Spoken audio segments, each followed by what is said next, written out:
Such a disappointing result for us against Napoli, losing it 4-1. I mean, I did say in the pre-match talk video, which I posted previously on the channel, that I'm not expecting a win for us. A draw would be fine and fair because we have struggled against the Italian side in the past. And what have we done in the match? Talking about defense, where were the players? Where was Van Dijk? What's been Joe Gomez doing, getting bullied so easily? I mean, could be his bad game, but the way he was bullied constantly, and with the way the senior centre back, that is Van Dijk, played, I don't know what's he been up to lately. Is he like keeping himself injury free before the World Cup? Is that his target? Because I don't seem to understand. Ever since his injury that he had, his performance graph has been going down. I mean, last year he was fine, but this year it's been much bad than what we've seen from Van Dijk last year. He's not been at his level's best. I mean, as for Gomez, I was saying in the live stream that maybe he should be dropped for a match or two. It could be like it was his bad day, but I don't know. Since Matip is there, I would prefer Joel Matip for upcoming few fixtures. Could be harsh on Gomez, but with the way we have started the season, it's not looking great for us if we keep doing those defensive mistakes and conceding the goals, conceding the first goals. I mean, that does not help at all to the team. And talking about the midfield, please have some mercy on James Milner. He's almost on the brink of retirement. We can't just start him. Better start some youngster if you don't have the players available. Better give them a chance, because creatively we have been doing nothing through that midfield. Yes, we can get the balls, we can get the passes, but the outstanding passes, the ones that are going to work in well for the goals, that's not been happening. I can criticize Klopp for the picking up the playing 11. That didn't look nice. I thought maybe Thiago would be picked up for the match. Wasn't. James Milner was the first choice. That's funny. You can't just give him the first choice player. He's experienced. He can see out the matches for you, but you can't be just putting him into the starting 11. There you put that young players who were on the bench for the starters. At max, they won't perform, right? But at least they will try something. You never know how it works for them. There was no Jota in the starting 11 as well. I mean, it's fine to start Bobby the way he has been informed, but I expected at least Jota will be there. And if Salah is not been in his best shape, in the best performance in terms of the goals, why are we starting him? We can't put him on the bench. I mean, I was glad he was subbed out around 60th minute when Jota came in alongside Darwin Núñez and Thiago, but it was too late, I guess. You're doing the subs at 60th minute. Maybe the three of those players who were subbed in around that time should have started. Could have been a completely different result. And I will talk about the goals that we conceded for sure. But this is not how it's going to work. I mean, we need to have a backup option who can do half of what Thiago does. I mean, we also, at the moment Thiago entered, and he was doing those clever things, the passes, the movements, it was happening. Had he been a starter, maybe could have been a different thing, but I guess to being safe, I guess he wasn't started. That's absolutely understandable, but please don't start James Milner. He doesn't deserve to get criticized at this age. He's not that kind of player which you expect to be coming in and delivering the way he used to back in time. That's not going to happen from James Milner now. So I hope we don't stick by James Milner after this, what happened at Naples. I'm talking about the way we conceded the goals, and of course before that, about the attack. Luis Diaz is the solo guy who has consistently tried his best. He was doing it with so much passion. He was putting in his absolute efforts, and oh my god, what a great goal. What a goal he has scored. Placed it bottom right. He was igniting. I mean, he was disappointed as well in the another chance he got for the header. So he was involved in the game. He had a good game amongst all the players that were on the pitch. And so did our keeper, Alisson, keeping that safe for the penalty that we gave away to Napoli. Second time, Van Dijk going over the foot of Osimhen. Osimhen, by the way, we'll be talking about Osimhen as well. He had absolutely cracker of performance. So yeah, Alisson saving us. Else we would have been 5 goals down by halftime. Yeah, halftime, I guess. And also Van Dijk clearing that ball, which was almost going in. So Van Dijk did his bit in not conceding the goal, but overall he had a bad game as much as Joe Gomez had. So a lot of work needs to be done. Maybe Klopp needs to see if you want to have bold statement, just drop Van Dijk. I don't mind that, but the performance needs to go up. That's for sure.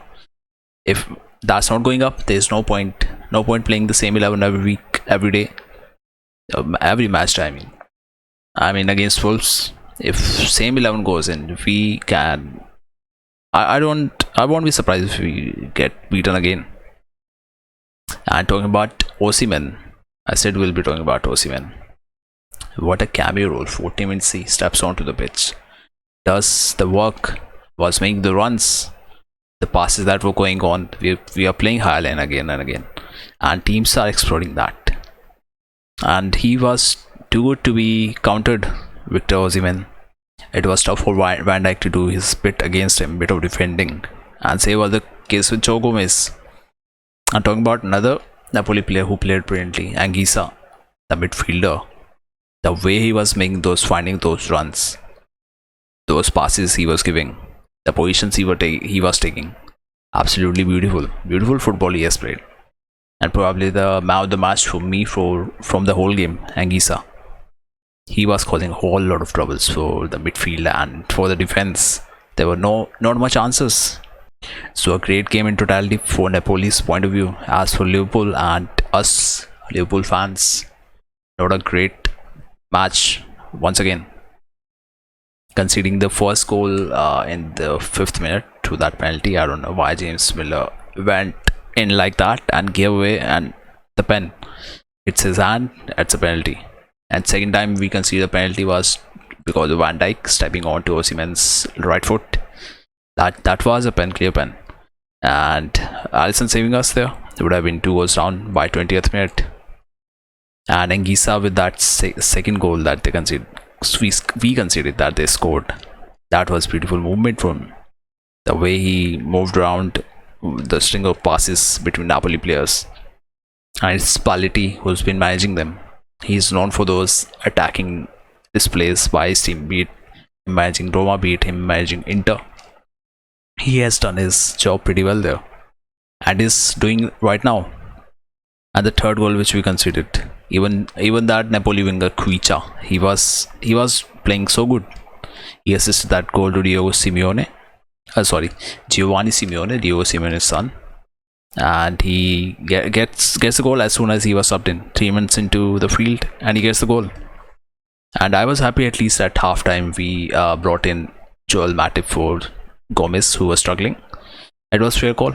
Was expecting Klopp to be doing that, and also I expected that maybe we would sub out James Miller, should have, but we did not. We waited until 60th minute. That's where the 3 subs came in. And it took a bit of time for them to find the link up place. I mean, we were getting some build-ups as soon as those 3 players stepped in, Darwin Núñez, Diego Jota and Thiago. It was looking like some possibilities there, but you can't just expect the people coming from injuries to start delivering right away. And I hope the final 11 that were playing after those subs were done, I hope that this side stays together and stays fit, and maybe we can see some great performances coming up going further in our season in totality. And as for the 4th goal, Zielinski, he took a shot, rebounds through keeper, unlucky for sure, but they get the 4th goal and they work for that, that's for sure. We can't take away the credit where it's due. They have dominated us thoroughly. Even despite us having more possession, they were the better side. They were the team who were hungry for the goals, and they deservedly got those 4-1 win eventually for them. And I don't understand one more thing. What do we do with all the corners that we get? I think we got round about how many? 12 corners, and we can't just convert a goal on one occasion. That's bad, and that has happened previously too in one of the matches before too. We had so many corners, we just don't score goals from them. What are those corners for then? It's bad. I mean, look at the accurate passes as well. 88% accuracy, 5 passes being done. What is all that for? Just one big chance created. That's a joke of a performance from the team. And look at the possession, 61%. What are we doing to that 61% possession? Nothing. And kudos to Napoli with the way they played. As for us, only Luis Diaz was looking the brightest player. Harvey Elliott, young player, he tried his best. Alison Becker, he did his part, saved us from a lot more shame. We could have lost it 6-0 or 7-1. 6-1 or 7-1 could have been that scoreline. I just hope we get better moving forward. If it stays this way, it's going to be bad, pretty bad for us. And moving forward, we have match against Wolves on 10th. I don't know what we're going to do in that match. But I just hope the final 11, which was there on field post 62nd minute, that's when the substitutes were done. They get to play. They get to play like 5-6 matches together. Because that's what looks like a team that can do something. As for the injuries, still long time. Still a bit of time for, I mean, at least for midfield we will be having options like Naby Keita will be available in few days. I hope there's no issues amongst Klopp and Naby Keita, and if there is, hope that gets sorted, and we have players available in the midfield. I mean, the ones who can do half bit of what Thiago offers. Naby Keita, from whom we can expect. Chamberlain is the one. Curtis Jones another one. I mean, if any of these can do half of what Thiago delivers, and Thiago was looking so good as soon as he was brought in. He was doing his job. He was making those. He was pressing as well. That's what I liked about him. The way he was approaching the game, despite trailing by 3 goals. That is 4-1 lead to Napoli. He was giving his best. So as I was saying, I hope those 11 at least. That's the team that plays forthcoming matches, 4-5 games, because through the strongest 11 we can expect to be getting better results. I mean, start has been poor, affected by injuries, everything considered, but now that things are looking a bit sorted in the right direction, I hope we do stick by that team and we deliver, we get the results. And against Wolves, I don't know what to make about that. I mean, I would back my team, but let's see. Let's hope we get a good result against Wolves and that team delivers. That's all I would say for this review. And in case you liked it, make sure to drop a like and subscribe to the channel. I will catch you in the next video and probably in the next stream. Whatever happens, you will get the notifications down that notification bell as well.